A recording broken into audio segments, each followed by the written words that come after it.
اعوذ باللہ من الشیطان الرجیم، بسم اللہ الرحمن الرحیم۔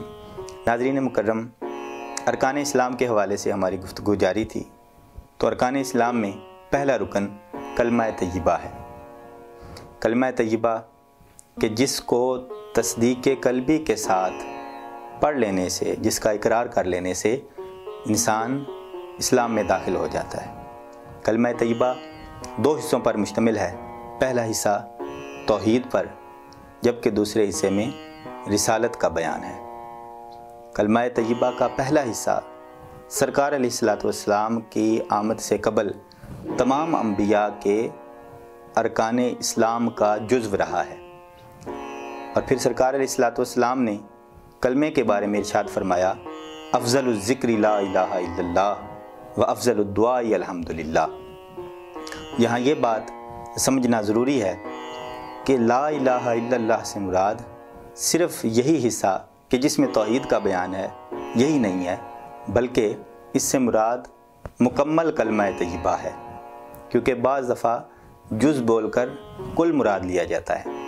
اور پھر علماء کرام اس حوالے سے یہ بھی توجیہ پیش فرماتے ہیں کہ کلمہ طیبہ کا نام لا الہ الا اللہ ہے۔ جیسے الحمد شریف کہا جاتا ہے تو اس سے مراد سورۃ الفاتحہ مکمل ہوتی ہے۔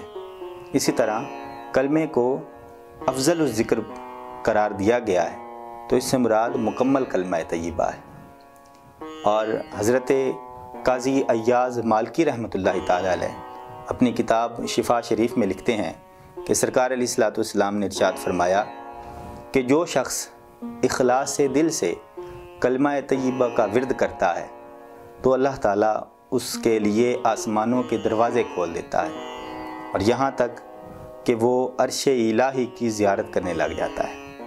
صوفیاء کرام نے کلمہ طیبہ کو قلب کی صفائی کا ذریعہ بنایا ہے، اور اسی کی تعلیم دی ہے کہ کلمہ طیبہ کا ورد کیا جا سکے۔ یہی وجہ ہے کہ کلمہ طیبہ انسان کی زندگی کا ایک اہم اور ضروری جزو سمجھا جاتا ہے، یہاں تک کہ جب انسان کی موت کا وقت قریب آتا ہے تو اس وقت بھی کلمہ طیبہ کے جاری ہونے کی دعا کی جاتی ہے اور توفیق طلب کی جاتی ہے۔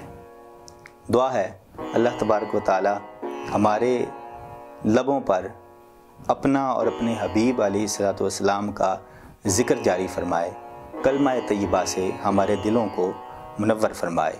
وآخر دعوانا ان الحمد للہ رب العالمین۔